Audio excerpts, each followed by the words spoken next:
In this series of sustainable energy, we've travelled across the world and even rocketed into outer space to share with you the latest in green innovation.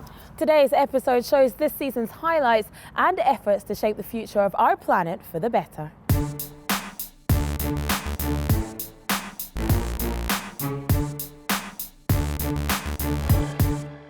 With air pollution at an all-time high, it's time for us to rise to the Sustainable Mobility Challenge.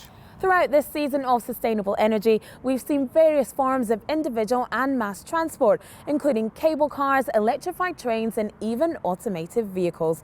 Clearly, engineers and innovators all over the world are on the case. Coming up, we journey from the developed to the developing world to unearth revolutionary inventions, from clean batteries to recycled fuel, and to discover how pedestrians, cyclists and electric vehicles are decarbonising our cities.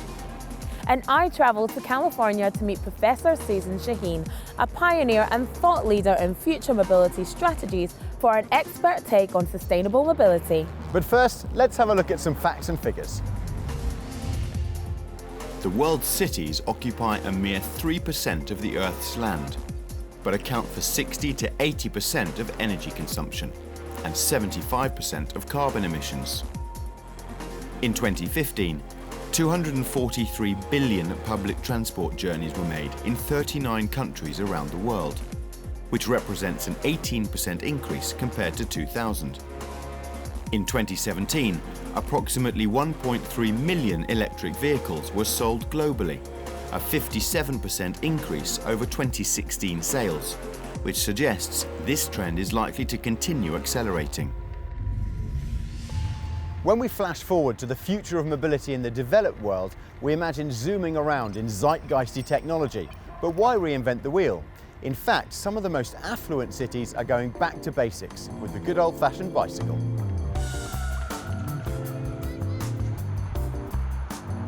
The city of Copenhagen has invested heavily in its mission to become the world's best city for cyclists. We have 41% of all trips to work and study being done by bike right now in Copenhagen.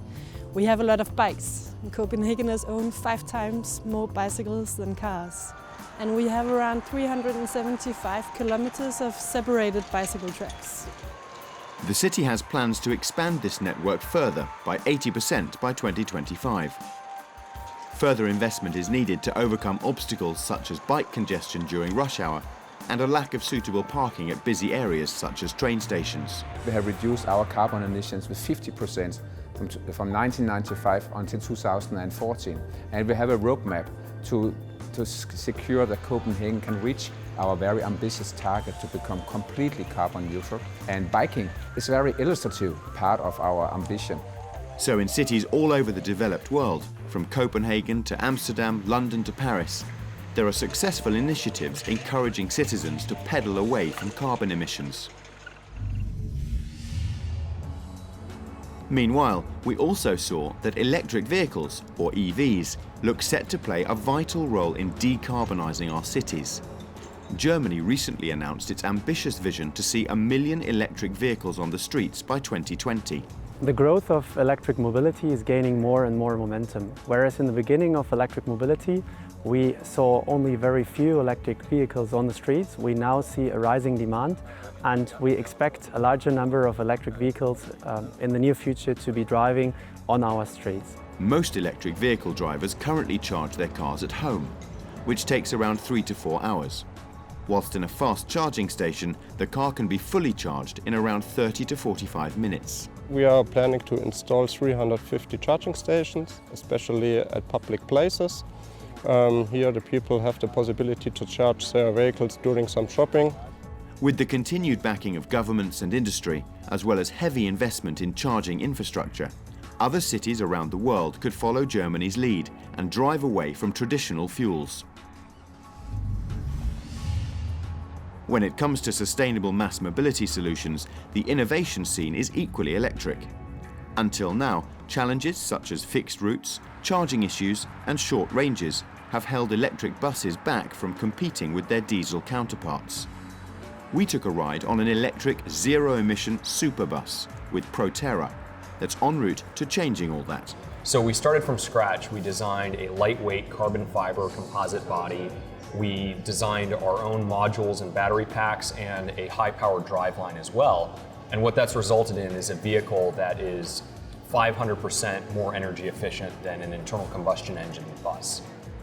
The Superbus can be charged via an autonomous charger that connects onto the roof of the bus and fully charges the battery in 10 minutes, while the driver takes a break. A fully charged battery allows a range of 350 miles or 560 kilometers on a single charge. With innovation and far-reaching vision like this, sustainable mass mobility solutions could well go the distance.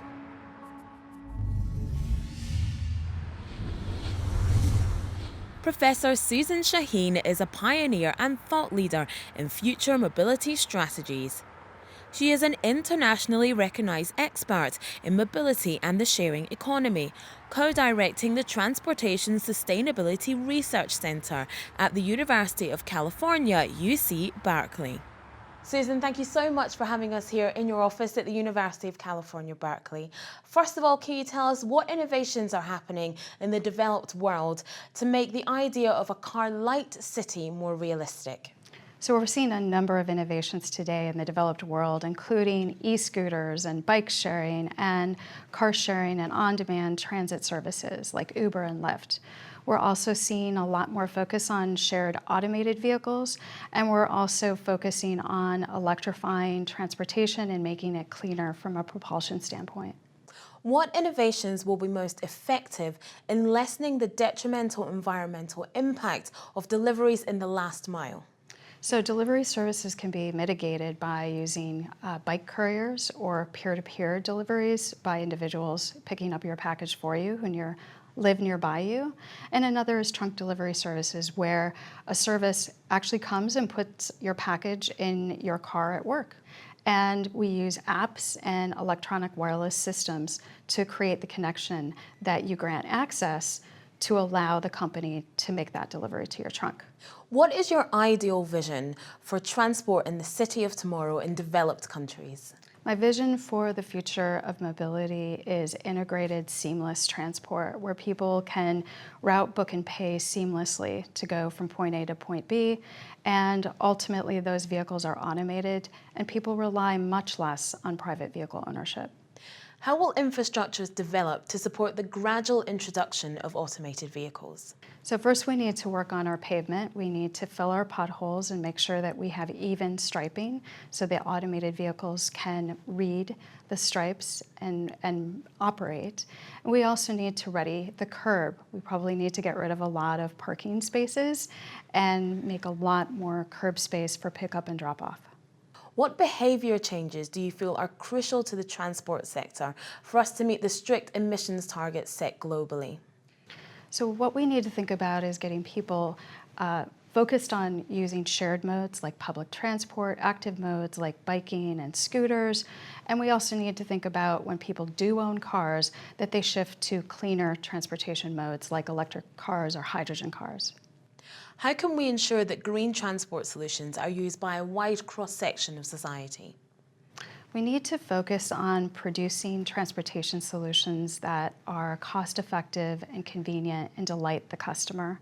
And we can use a variety of tools to do that, including incentivization, pricing mechanisms, and also making it really clear to people what the true costs of transportation by trip are, so they know the cost, the time, as well as the impacts on society and the environment.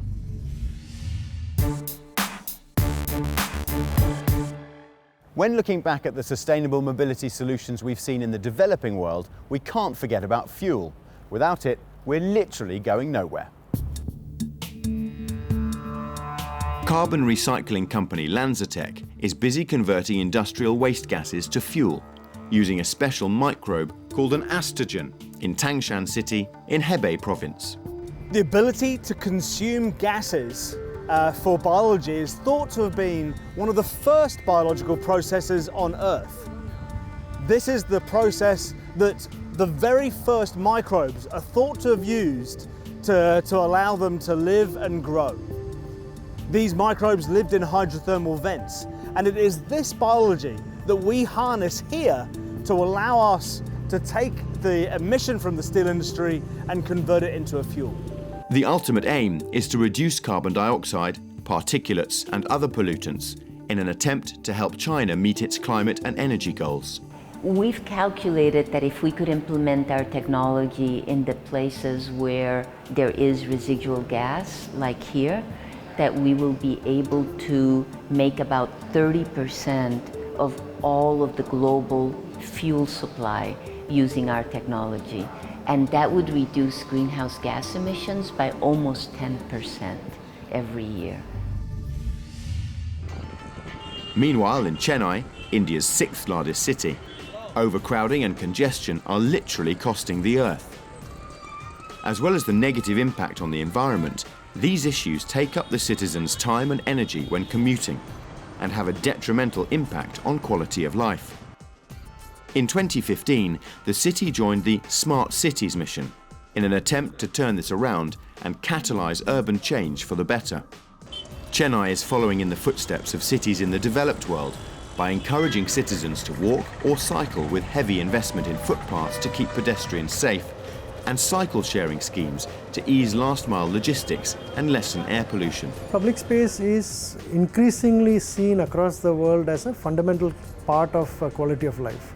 So in India itself, for example, Pune, Chennai and various other cities have tried very hard to open up public spaces. So it's not just park, it's also footpath and placemaking around footpaths so that excess land or underutilized land is used. Cleaning up public transport to improve sustainability is also high on the agenda.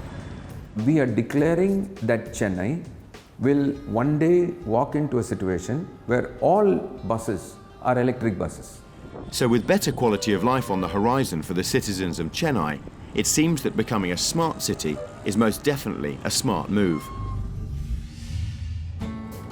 When it comes to solving last-mile logistics with sustainable solutions, the Bolivians aim high.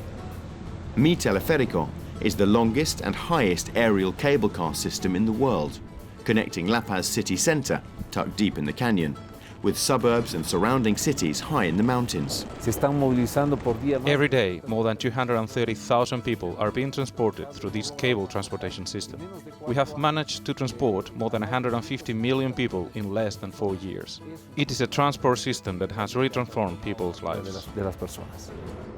Instead of having to take long bus rides into the city centre, citizens rise above congestion and reach their destination quickly, whilst admiring the beautiful view. Thanks to the affordable ticket prices, commutes and shopping trips which were previously long, laborious and too costly for some, are now more accessible options for all. Mi Teleférico is a huge leap towards low-carbon last-mile logistics.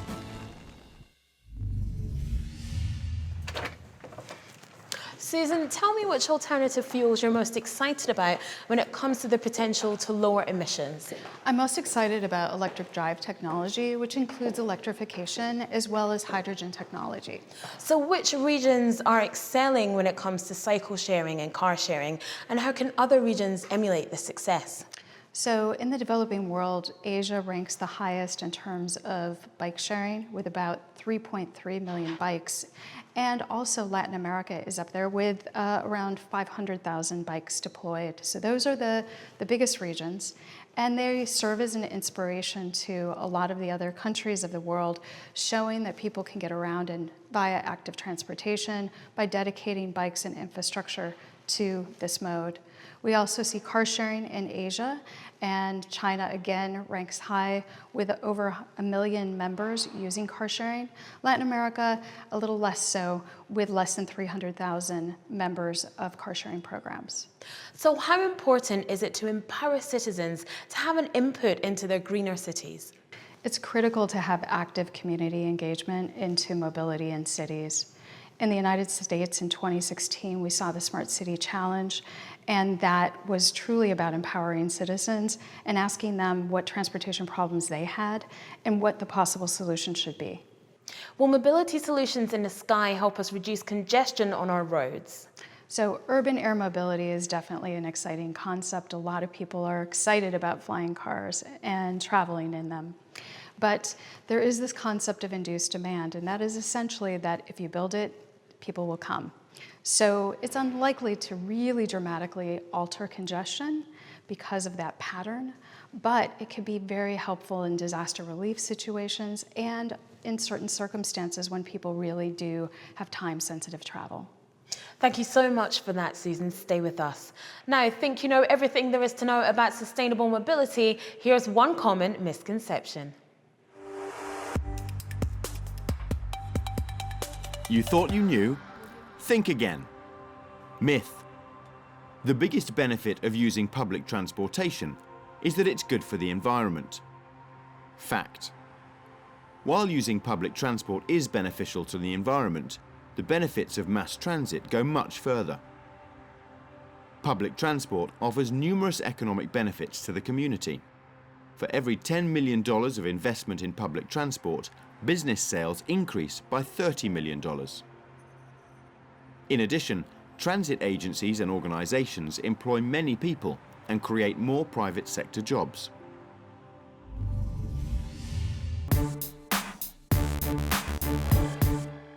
We all wish that slow commuter trains, road congestion and rising pollution levels were a thing of the past, and one day they could well be, thanks to engineers and inventors all over the world focused on speeding up our journey towards a zero-carbon future. Virgin Hyperloop 1 is designed to be an energy-efficient pod that will travel from origin to destination at speeds of up to 1,100 kilometers per hour, over or underground, on demand.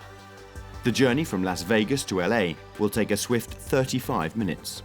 So we started this company in a garage in Los Angeles in November of 2014, and the goal was to create the fifth mode of transportation. What we wanted to do was completely revolutionize how you thought about getting somewhere till you got there. So from the app experience, integrating with the last mile, to something that doesn't have turbulence, it goes where you want to, when you want to, for a price that you can afford, and you're not stopping at other destinations along the way. And ultimately, you get your time back, which is what we're trying to give to everyone. The hope is that this new technology will not only transform journey times for passengers, but also speed up freight. It will truly transform commerce, decrease the inventories invested in supply chain, and be part of what is becoming a world based on an on-demand economy. Another invention intent on speeding up how we get from A to B is the electric scooter. An Estonian company has developed Steiger, a scooter which can be folded in 2 seconds flat and pulled along like a hand luggage suitcase. Designed with the last mile in mind, users can bypass traffic congestion on roads at a speed of up to 25 kilometers per hour, as well as riding on pavements at up to 6 kilometers per hour. Although the bikes must obviously be conducted in a careful manner to ensure the safety of pedestrians. It's like an urban vehicle. It doesn't belong to kind of a nature. It is really a city vehicle. And I think the environmental impact is actually a big part of this image. People don't want to associate themselves nowadays anymore with like a 2-ton heavy vehicle, but they would rather say that, okay, I'm gonna use something that is light, that has a smaller carbon footprint, and it's gonna be also means to an end. So it could be a matter of time before we're all scooting our way towards a zero-carbon last mile, making city centre congestion a thing of the past. Many of the exciting inventions we've seen this series call for equally innovative and sustainable batteries to power them. Ionic Materials in Woburn, Massachusetts has developed a battery that uses a solid electrolyte made out of polymer, which conducts at room temperature, doing away with the liquid electrolyte in conventional batteries, often toxic and even flammable. Our technology will allow for much safer battery technology, so in smartphones there will not be any potential for fires and burning and injury to people. It will also enable higher capacity batteries that last longer. For electric vehicles, we want to enable low-cost and safe batteries that will allow for electrification of the automobile industry to eliminate gasoline engines to help the environment. And because we can enable less costly anodes and cathodes, we can make cheaper batteries that could enable grid storage, which also will help the environment. The company aims to bring its battery to market within a couple of years, charging us with sustainable energy far into the future. Susan, tell me, how will travel behaviour evolve over the next few decades? Over the next few decades, things are going to change a lot, and that's going to be due to technological advances. Things like automated cars, electrification, and further advancements in wireless and electronic connectivity. That means people will be able to get from point A to point B much more seamlessly, and they'll have a lot more travel options, including active forms of transportation like electric bikes and scooters, but also automation, and that automation will also be available in the skies. How do you predict people will travel long distances within their countries? For example, one side of the UK to another in a decade's time and again in 20 years' time? In 10 to 20 years' time, I think we're going to see a lot more high-speed rail facilities that will allow people to travel long distances, but in shorter periods of time. We might also see Hyperloop technology. I forecast that we're more likely to see Hyperloop technology, though, for urban and long-distance freight in the future. What policy environment should be created around automated vehicles to encourage a wider uptake? Really, we need to focus a lot on public safety and the perception of safety of automated vehicles. Right now, a lot of members of the public are not convinced they want to get into an automated vehicle. What would really help is to do a lot more testing on public roads. How do you think innovation and new technology in the field of mobility will help climate change? So we really need to think of different ways to move people around to reduce our environmental footprint if we're going to address climate change. And so that means we have to use alternative fuels like electrification, hydrogen technology to reduce the carbon emissions. But we also have to figure out how to get people moving together in high occupant vehicles like buses and trains, as well as shared and pooled cars. A lot of this will reduce the emissions from transport along with active transportation, which includes walking and cycling. Will shared vehicles ultimately be electric, and how will this affect charging infrastructure? When we think about the future, where many of us are talking about shared, electric, connected, and automated vehicles. The vehicles may or may not be electrified. They will definitely need to be automated, and what we might see is that they're shared, and in some cases they may not be shared. There is the case where we will see electrification of these vehicles, and we're going to have to think about where we place that infrastructure. And we're going to place that infrastructure based on the demand for those cars and the range of the battery technology in those vehicles. So it's a complex calculation to determine where we should put those charging stations, but that will be part of the equation in determining its propulsion system. How do we ensure that new technology has a heart and is inclusive to all? This is a really important thing that we need to focus on for the future: the public good, societal good, and the environment. And we can do that by really thinking carefully about how this affects everybody, how technology affects everyone in terms of their spatial distribution, if they live in urban areas or rural areas or suburban areas, what time of day they travel, their economic status, their physiological status. Do they have an impairment of any kind? And then finally, any social, cultural issues that need to be addressed, such as language barriers. Thank you so much for talking to us today, Susan. It's been a pleasure. Thanks so much for visiting us today at UC Berkeley. So with cyclists, electric and automated vehicles and major new modes of transport all taking to the streets powered by batteries and clean new fuels, there really is nothing to stop us rising to the Sustainable Mobility Challenge and reduce emissions and journey times globally.